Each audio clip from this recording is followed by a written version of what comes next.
कराची के इलाके लियारी में जो रिहायशी इमारत गिरी, जो नुकसान देखने को मिला, उसका तस्करा करते हैं और तफसील के साथ करते हैं। मलबा हटाने का काम अभी जारी है। 48 घंटे हो गए, रेस्क्यू ऑपरेशन चंद घंटों के बाद खत्म होने का इम्कान है। अब ये खबरें भी आ रही हैं। मजीद बात होगी, समा के सीनियर रिपोर्टर काजी हसन हमारे साथ हैं। काजी हसन, हमें बताइए, अब बहुत तेजी से यहाँ से मलबा हटाया जा रहा है, इख्तितामी मराहिल में है। जी बिल्कुल, जो यहाँ रेस्क्यू 1122 के इंचार्ज हैं रोशन मेहर, उनसे भी चंद लम्हों पहले बात हुई। उनका ये कहना था कि यहाँ से तकरीबन अब कोई शवाहिद नहीं है कि कोई मज़ीद डेड बॉडी इस मलबे तले हो, क्योंकि उनका कहना था कि तमाम जो रिहायशी है उनसे तफसीलात लेने के बाद वो ये कह सकते हैं कि अब मज़ीद यहाँ कोई डेड बॉडी नहीं है। अब तक मजमूई तौर पर तकरीबन 27 अफराद की यहाँ से डेड बॉडियाँ निकाली जा चुकी हैं और रेस्क्यू का काम अभी हैवी मशीनरी से फ़िलहाल रोक दिया गया है। अब जो सिर्फ काम है वो इसका जो मलबा यहाँ मौजूद है उसको उठाने का काम है। सर्च एंड रेस्क्यू ऑपरेशन रोक दिया गया है या तकरीबन मुकम्मल हो गया है, जबकि इस दौरान जो मलबा है उसको हटाने का काम अभी भी जारी है। जी बहुत शुक्रिया काजी हसन, आपने अपडेट किया। रेस्क्यू एहलकार ने कहा कि मलबे तले दबी आखिरी लाश निकालने में काफी मुश्किल पेश आई। हैवी मशीनरी के इस्तेमाल से इर्द गिर्द की इमारतें लरस रही थीं। करीबी इमारतों को दरपेश खतरे के बायस आखिरी लाश को मैनुअल तरीके से निकाला गया। सर 26 बॉडी हमने रिकवर कर ली हैं। 45 से 48 घंटे हो चुके हैं इस ऑपरेशन को। आखिरी बॉडी जो है वो हम रिकवर कर रहे हैं, लेकिन उसको निकालने में बहुत दुश्वारी हमें पेश आ रही है। हम मैनुअली तरीके से उसको निकाल रहे हैं। वाइब्रेशन की वजह से ये बिल्डिंग के जो छोटे छोटे पार्टिकल्स थे वो नीचे गिर रहे थे, तो मैनुअली तरीके से बॉडी को रिकवर करी जा रही है। 27 फीट ये डेड बॉडी होगी जो हम रिकवर करेंगे। अच्छा, कब तक उम्मीद है ये मुकम्मल तौर पे ऑपरेशन मुकम्मल? ये इंशाल्लाह रात तक ये ख़त्म हो जाएगा इंशाल्लाह। आपको बताया, chief fire officer Humayun Akhtar ने कहा, इमारत में किसी राहगीर के दबे होने के खदशे पर सर्चिंग जारी है। मुतासरा खानदानों ने अपने रिश्तेदारों के नामों की तस्दीक कर दी है। सानहे के बाद शहरियों और रजाकारों के रश की वजह से मुश्किलात का सामना करना पड़ा। थोड़ा सा मलबा है उसको भी हम सर्च कर रहे हैं। इन केस अल्लाह न करे, खुदा न खास्ता कोई और मजीद इस तरीके का ना हो जो नामालूम आदमी हो, हम रिपोर्ट करते हैं किसी भी इंसिडेंट पर।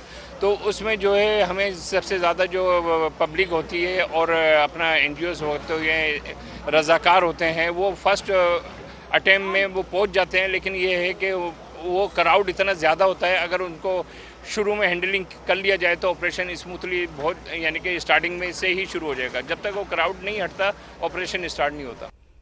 कराची के इलाके लियारी में गिरने वाली इमारत ने कई खानदानों में सफ़े मातम बिछा दी। मलबे में बिखरी किताबें, खिलौने, दुपट्टे और घर का सामान तबाही की दास्तान सुना रहा है। समा की नुमाइंदा फरवाली वहाँ मौजूद है, उन्हीं से बात करते हैं। जी फरवा, बताइए। इस वक्त मैं जहां मौजूद हूं वहां 2 रोज़ कबल खुशियों का राज था, आज मलबे का ढेर बन गया है। मैं जहां मौजूद हूं, यहाँ पहले उस बिल्डिंग का ग्राउंड फ्लोर होता था, जहां अगर आपको मेरे कैमरामैन राशिद दिखाएं तो बच्चों की किताबों से लेके दीगर चीज़ें, जब बच्चों की किताबें पड़ी हैं, सिलाई मशीन यहाँ हमने देखी, ये प्लेट पड़ी है, शादी का एक दुपट्टा है, बच्चे का एक झूला है जो यहाँ मौजूद है, और दीगर चीज़ें हैं जो मैं कैमरामैन आपको दिखाएं कि कपड़े पड़े हैं लोगों के जो कभी उनके ज़ेरे इस्तेमाल होते थे, साइकिल पड़ी है, और इसके अलावा जो है वो गाड़ी है जो किसी छोटे से बच्चे के ज़ेरे इस्तेमाल होगी। यहाँ खुशियों के डेरे थे, आज यहाँ सिर्फ़ और सिर्फ वीरानी, उदासी और मलबे का ढेर नज़र आता है। आखिरी लाश जो है वो जैद की थी, जो कि एक 12 साला बच्चा था, उसकी निकाल ली गई है और रेस्क्यू ऑपरेशन तकरीबन मुकम्मल हो चुका है। लेकिन यहाँ जो मलबा है वो वैसे पड़ा है और दोबारा से जो है वो लोगों को हटाया जा रहा है, ताकि ऑपरेशन कुछ जो अगर कोई रह गया है, किसी की लाश रह गई है, तो उसको निकाला जा सके। जी फरवाली ने अपडेट किया। कराची के इलाके लियारी में गिरने वाली इमारत कानूनी तौर पर 3 मंजिला थी। 6 फ्लोर कैसे बन गए? किसने NOC जारी किया? 27 संवाद का जिम्मेदार है कौन? सवाल बहुत, जवाब देने के लिए कोई नहीं। हद तो यह है कि खुद DG Sindh building control authority ने भी अपने लफ्ज सी लिए हैं। कराची में गैर कानूनी तामीरात और खस्ता हाल इमारत गिरने का जिम्मेदार कौन? इंतजामी गफलत, कई जिंदगियां निकल गई। मलबे में अब भी कई अफराद दबे हैं। इस सानहे पर जवाब कौन देगा? बदनसीब इमारत में कितनी मंजिलें थीं? ये भी एक मौम्मा बन गया। सिंध बिल्डिंग कंट्रोल अथॉरिटी के रिकॉर्ड के मुताबिक इमारत 3 मंजिला थी। जबकि इलाका मकीन कहते हैं इमारत 5 मंजिला थी और 6ठी मंजिल पर पेंट हाउस भी था।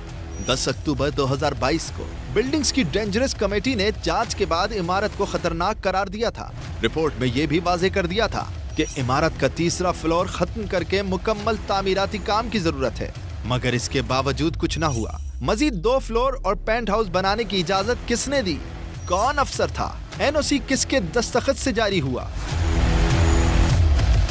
सवालात कई हैं, जवाब कोई नहीं दे रहा। कई घराने उजड़ने की जिम्मेदार लापरवाह इंतजामिया है। DG Sindh building control authority ने भी पूरे मामले पर चुप साध रखी है। वज़ीर आला सिंध मुराद अली शाह कहते हैं लियारी में बिल्डिंग गिरने का सानहा अफसोसनाक है। कल इजलास में वाक़े से मुतालिक तफसीलात लूंगा। आगरा ताज में सामने आने वाली एक मखदूश बिल्डिंग कुछ साल पहले ही बनी थी। देखेंगे कि उसकी तामीर की इजाजत किसने दी। लोगों को मखदूश बिल्डिंग खाली करने का कहा जाता है तो रिहायशी हुकूमत से कहते हैं कि मुतबादिल जगह दो। ये सानिया बिल्कुल बहुत दुखी सानिया था और 26 इस वक्त तक डेथ्स हुई हैं इसमें। कल इंशाल्लाह एक डिटेल मीटिंग में लूँगा इस बिल्डिंग के गिरने की वजूहात भी पता करने के लिए। कमिटीज तो बना दी थी हमने ताकि उसी वक्त असेस करें। कल एक वाक़या हुआ था, एक बिल्डिंग जो है वो तो कुछ साल पहले की बनी हुई है। अनफॉर्चुनेटली उसके पीछे जाएंगे किसने उसकी इजाज़त दी थी। जो लोग भी इसकी में होंगे मुलविस करार उनको सज़ा भी दी जाएगी। जब लोगों के पास जाते हैं ना, और वो लाइटली सो बेचारे गरीब हैं, लेकिन जब फ्लैट अपना उसमें लेते हैं किराए पे या ख़रीदने के लिए, उस वक्त तो सारी चीज़ें नहीं देखते कि जी उसके प्रॉपर अप्रूवल्स हैं कि नहीं है। गुर्बत है, सस्ता वो शायद बेच देते हो इसलिए लेते हैं, लेकिन जब उनको उधर से कहते हैं कि जी अब आप मूव करें ये डेंजरस है, तो हुकूमत से हर किस्म की तहफ़्फ़ुज़ मांगते हैं कि जी आप बताएं हमें ले कहाँ जाएंगे, हमें रहेंगे कहाँ। और ऐसा वक्त आ जाता है कि हमें इस पर ऐसा एक्शन लेना पड़ता है, और कल वो लिया गया और उनको उधर से निकाला गया। खदशात बढ़ते जा रहे हैं। कराची के इलाके लियारी आगरा ताज कॉलोनी में 7 मंजिला रिहायशी इमारत में दरारें पड़ गईं। पुलिस और SPCA का रात गए एक्शन। कार्रवाई के दौरान वकीलों की जानिब से मज़ाहमत का सामना भी करना पड़ा। कामयाब मुज़ाकरात के बाद पानी की टंकी तोड़ने के बाद ही बिल्डिंग को सील किया गया। मुतासिरा वकीलों को सरकारी स्कूल मुंतकिल कर दिया गया है। इमारत के रिहायशियों को बिल्डर मुआवजा अदा करेगा। बिल्डर और ठेकेदार के खिलाफ कलरी थाने में मुकदमा दर्ज। FIR के मुताबिक बिल्डिंग को नाकिस मटेरियल से गैर कानूनी तौर पर तामीर किया गया। मुतासिरा इमारत जानी और माली नुकसान का बायस बन सकती थी। इमारत को खतरनाक करार देकर नाकाबिले रिहाइश करार दे दिया गया।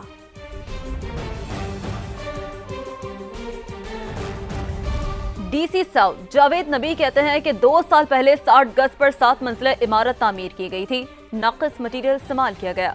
इमारत में 11 खानदानों के 57 अफराद रिहाइश पजीर थे। इमारत को खतरनाक करार देकर नाकाबिले रिहाइश करार दे दिया गया। बिल्कुल मुज़ाकरात कामयाब हो गए हैं हमारे। अब हम बिल्डिंग को एज़ पर लॉ जो हमारी लीगल प्रोसीडिंग है हम सील कर रहे हैं। 57 बंदे रह रहे थे, इंक्लूडिंग 8 से 11 फैमिलीज़ है टोटल।